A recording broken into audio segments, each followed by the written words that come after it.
नमस्ते बच्चों, मैं संगीता पांचाल। हम चर्चा कर रहे थे विश्व के प्रमुख कृषि प्रदेश विटलसी के अनुसार। आज हम अध्ययन करेंगे व्यापारिक अन्नोत्पादक कृषि प्रदेश। 90 नंबर का व्यापारिक अनाज उत्पादक या व्यापारिक अन्नोत्पादक कृषि प्रदेश।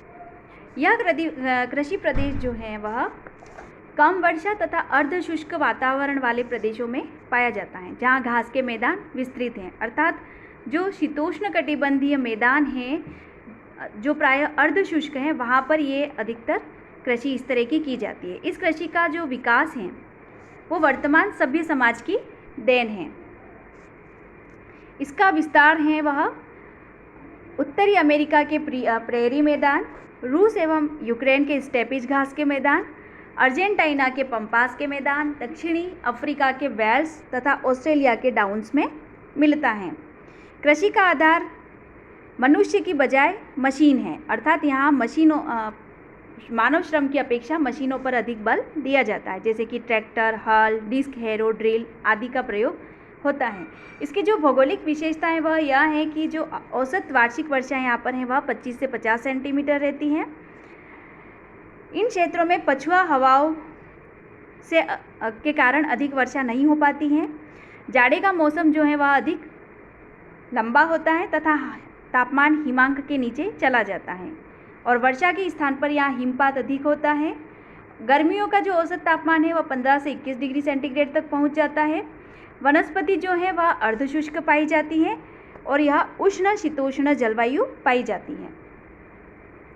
और दक्षिणी गोलार्ध में इसका विस्तार जो है वह अपेक्षाकृत उत्तरी गोलार्ध की अपेक्षा कम है, क्योंकि यहाँ समुद्र के निकटता के कारण जो भौगोलिक परिस्थितियाँ हैं वह सम जलवायु वाली पाई जाती हैं। अब है इस कृषि का वितरण, अर्थात विश्व में इसका जो विस्तार है वह लगभग सभी महाद्वीपों में विद्यमान है, जैसे कि संयुक्त राज्य अमेरिका एवं कनाडा में अल्बर्टा, सस्केचवान, मैनिटोबा, डकोटा, कंसास आदि स्टेट्स में, वॉशिंगटन, ओरेगन प्रांत, यूरेशिया में यूक्रेन व साइबेरिया के मध्य जो चरनोजम मिट्टी वाले घास के मैदान है, जिसे स्टेपिज घास के मैदान कहते हैं। यह इम्पोर्टेंट है यहाँ पर प्रश्न कि स्टेपिज घास के मैदान जो कि चरनोजम मिट्टी वाले मैदान है और यह यूक्रेन और साइबेरिया यूरेशिया में फैले हुए हैं। मध्य एशिया के जो अर्धशुष्क भाग हैं वहाँ पर अर्जेंटीना के घास के मैदान, जैसे पहले ही हमने बताया, अर्जेंटीना में जो घास की शीतोष्ण कटिबंधीय घास के मैदान है उसे पंपास के नाम से जानते हैं। ऑस्ट्रेलिया में जो मरे और डार्लिंग नदियां हैं, इनकी घाटियों में, जहां पर इसको डाउन्स के नाम से जानते हैं। दक्षिणी पश्चिमी ऑस्ट्रेलिया तथा न्यूजीलैंड का जो कैंटरबरी घास शीतोष्ण घास मैदान है आदि में फैले हुए हैं। इस कृषि की जो प्रमुख विशेषताएं हैं वह यह है कि यह खेती जो यहाँ पर मुख्य रूप से खेती ही की जाती है, इसके साथ पशुपालन जो है वह गौण पाया जाता है और मुख्यतः एक फसली खेती यहाँ पर की जाती है और मुख्य रूप से है वह गेहूँ के अतिरिक्त जो जई व राई भी बोई जाती है। इस प्रकार की जो विस्तृत कृषि में फसल चक्र नहीं अपनाया जाता है। जमीन की जो प्राकृतिक उर्वरता है उसका मुख्य आधार कृषि ही है। प्रेरी प्रदेश में कृषि फार्मों का विस्तार लगभग 240 से 16,000 हेक्टेयर तक पाया जाता है। इस कृषि में यंत्रीकरण बहुत अधिक हो गया है। इसमें फसलों को बोने से लेकर के काटने तक का संपूर्ण कार्य मानव श्रम की अपेक्षा मशीनों से ही किया जाता है और कृषि जो है वह बड़े बड़े फार्मों में की जाती है। इसका जो मुख्य उद्देश्य है वह व्यापार होता है और कृषि क्षेत्रों में ही जो श्रमिक लगे होते हैं उनके घर रहते हैं और प्रति हेक्टेयर उत्पादन यहाँ कम होता है। अर्थात जो कृषि का खेतों का आकार तो बहुत ही बड़ा होता है, लेकिन उस खेतों से जो उत्पादन प्राप्त होता है प्रति हेक्टेयर उत्पादन, वह उसकी मात्रा कम होती है। अब है दूसरा है व्यापारिक फसल एवं पशु उत्पाद प्रदेश, commercial livestock crop and farming region. यह जो कृषि प्रदेश है वह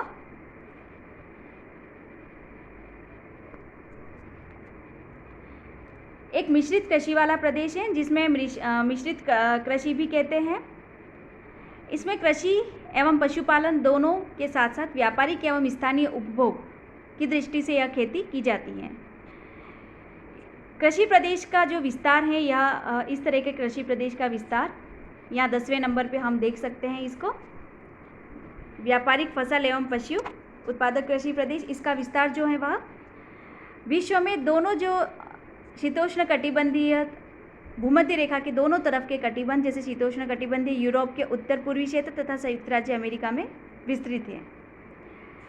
इनके अलावा मेक्सिको के मध्य, दक्षिणी अमेरिका में, दक्षिणी ब्राज़ील आदि में भी पशु व फसल के साथ साथ एक ही फार्म पर व्यापारिक उद्देश्य से कृषि की जाती है। एक ही समय में फसल तथा पशुओं का साहचर्य अनेक कार्यों पर निर्भर करता है, जिनमें ये जो प्रमुख कारक हैं जिनमें फसल के साथ साथ कृषि के साथ साथ पशुओं का भी पालन किया जाता है। तो इसके जो प्रमुख कारक हैं वह हैं फार्म की अवस्थिति, मृदा की उर्वरता, भूमि की जो पशु वहन क्षमता है, बाजार में मांग और कृषि की पद्धतियाँ, सरकारी नीतियाँ आदि प्रमुख कारक हैं जो कि पशु एवं फसल दोनों के साहचर्य को दोनों के साहचर्य पर निर्भर करते हैं। इसकी जो भौगोलिक परिस्थितियां हैं वह यह है कि इस प्रकार की जो कृषि है, मिश्रित कृषि, वह समशीतोष्ण जलवायु वाले क्षेत्रों में की जाती है। कृषि प्रदेश पछुआ हवाओं की पेटी में पड़ता है, अतः चक्रवातों से साल भर यहाँ वर्षा होती है। औसत वार्षिक वर्षा जो है वह है 50 सेंटीमीटर से 150 सेंटीमीटर तक, और औसत वार्षिक जो तापमान है वह है 0 डिग्री से 22.5 डिग्री सेंटीग्रेड।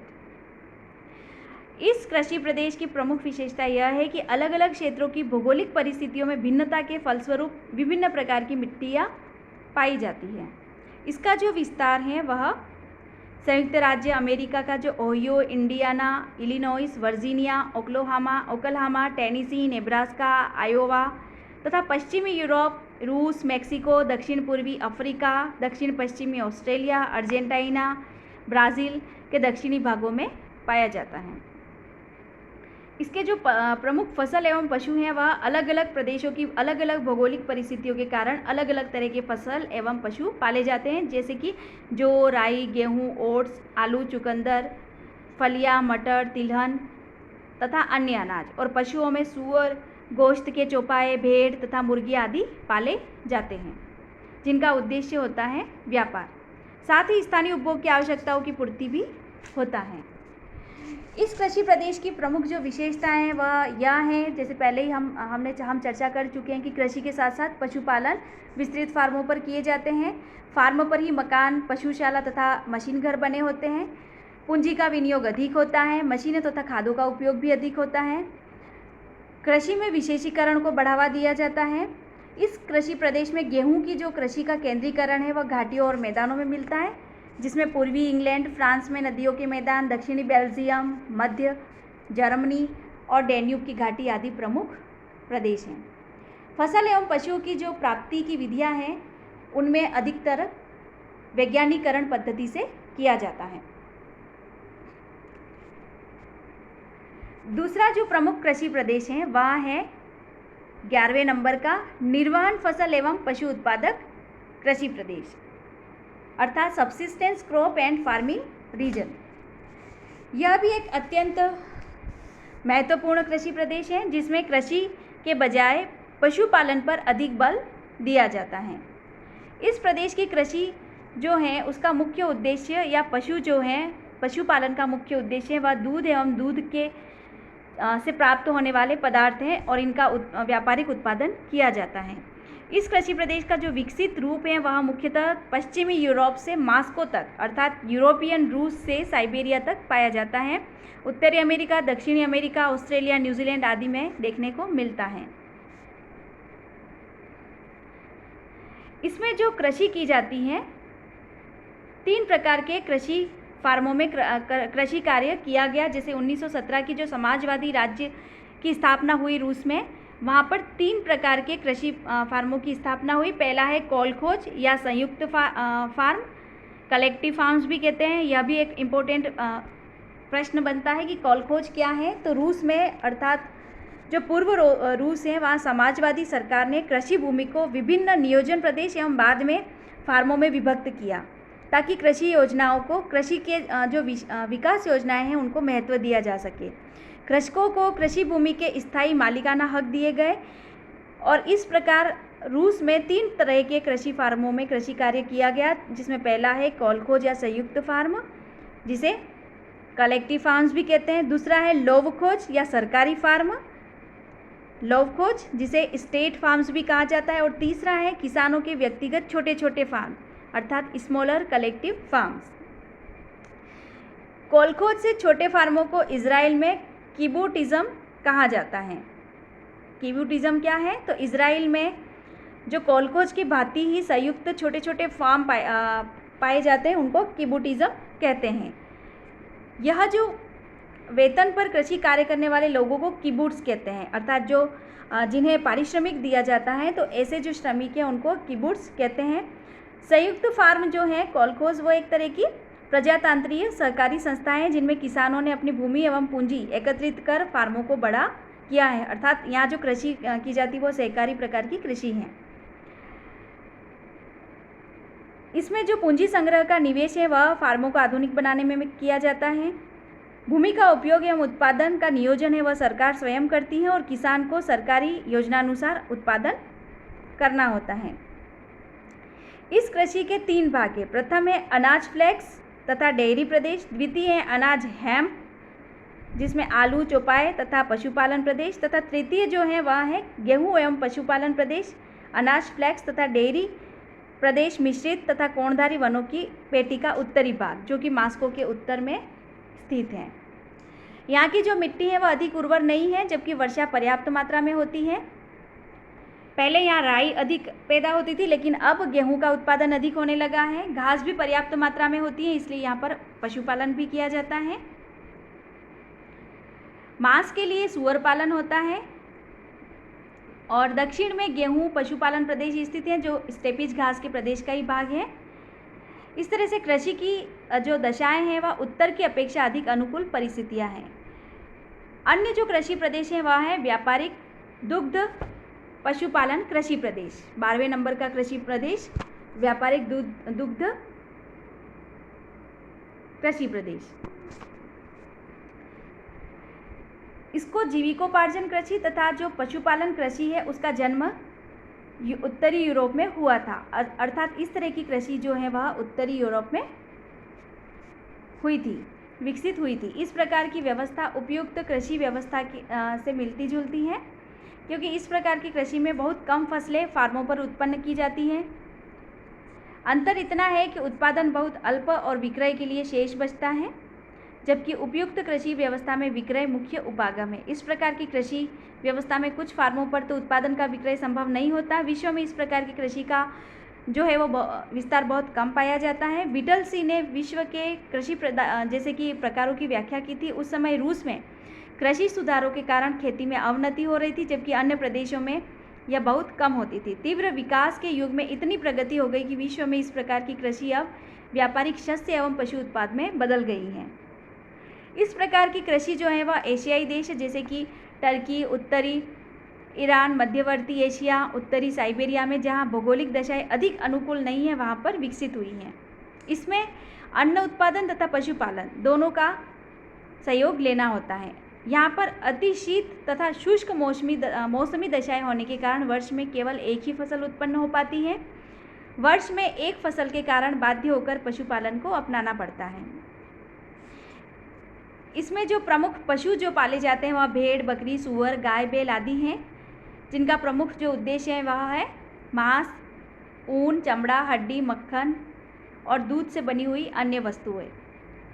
और कृषि प्रदेश का जो विस्तार है वह है उत्तरी अमेरिका में ब्रिटिश कोलंबिया, वाशिंगटन, कोलंबिया और कैलिफोर्निया। यूरोप में Great Britain, France, Netherlands, Germany, Belgium, Denmark, Italy तथा भूमध्य सागरीय तटीय प्रदेशों में इस तरह की कृषि का विस्तार है।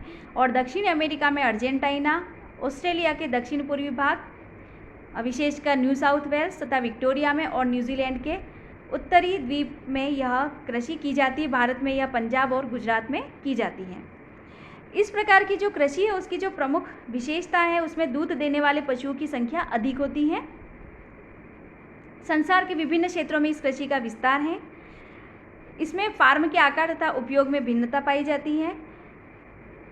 यहाँ इस तरह की कृषि प्रदेश में दुग्ध उद्योग का विशेषीकरण हो गया है, जैसे डेनमार्क में मक्खन, ऑस्ट्रेलिया एवं न्यूजीलैंड में मक्खन व पनीर, व नीदरलैंड पनीर की दृष्टि से संसार में प्रसिद्ध हैं। मानव श्रम एवं अधिक पूंजी की आवश्यकता होती है। इसमें पशुपालन वैज्ञानिक तरीके से किया जाता है और फार्म पर ही पशुओं की वैज्ञानिक तरीके से देखभाल एवं प्रजनन किया जाता है। मशीनों का उपयोग भी अधिक होता है। दूध तथा दूध से निर्मित पदार्थों का निर्यात खराब होने से बचाने के लिए अपेक्षाकृत सापेक्षिक दूरी के अनुसार होता है। 13वां जो कृषि प्रदेश है वह है विशेषीकृत उद्यानी कृषि प्रदेश।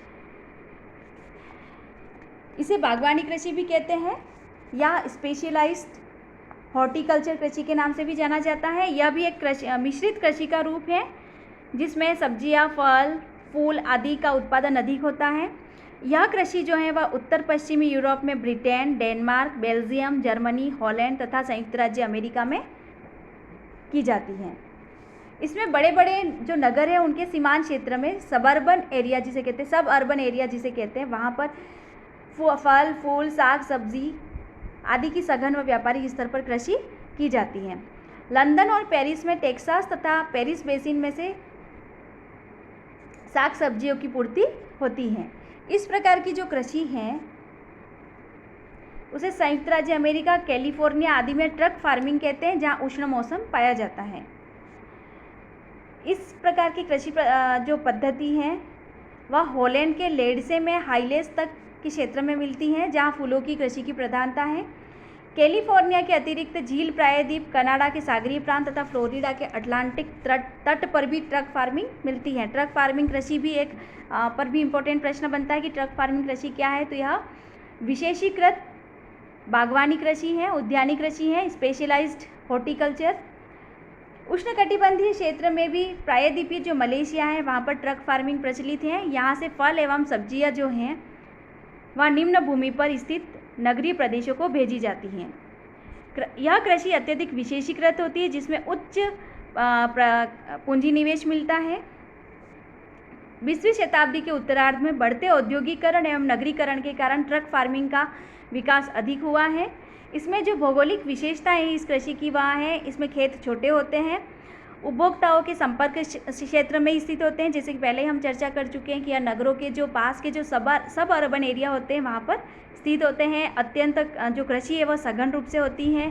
सिंचाई का प्रयोग प्रायः किया जाता है और सब्जियाँ जो है वह खेती या काच गृह में, जिसे ग्रीन हाउस कहते हैं, हरित गृह कहते हैं, उसमें उगाई जाती हैं।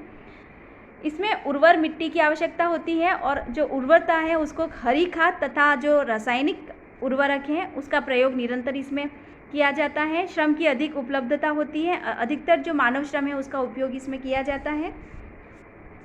वर्तमान में जो ट्रक फार्मिंग है उसको पश्चिमी यूरोप तथा उत्तरी अमेरिका के जो औद्योगिक क्षेत्र हैं वहाँ फैक्ट्री फार्म के रूप में विकसित की जा रही है। अर्थात ट्रक फार्मिंग का ही अत्याधुनिक जो रूप है वह है फैक्ट्री फार्मिंग, जो कि औद्योगिक क्षेत्रों में उत्तरी अमेरिका और पश्चिमी यूरोप में की जाती हैं। बच्चों, इस तरह से हमने कह सकते हैं हम कि विटलसी ने संपूर्ण संसार को विभिन्न कृषि प्रदेश में बांटने का सफल प्रयास किया, परंतु कुछ आलोचक इस विभाजन को व्यक्तिगत विवेक पर आधारित मानते हैं, वस्तुगत विश्लेषण पर नहीं। इसको व्यक्तिगत विश्लेषण इसलिए मानते हैं क्योंकि उनके दृष्टिकोण से विटलसी के विभाजन के आधार पर तत्व जो है वह सांख्यिकी विशेषताओं से हट करके हैं। परंतु इन आलोचनाओं के बावजूद भी यह विभाजन वर्तमान में अधिक मान्य है, लोकप्रिय है और यही कारण है कि वर्तमान युग में भी यह अपनी प्रासंगिकता बनाए हुए हैं। धन्यवाद।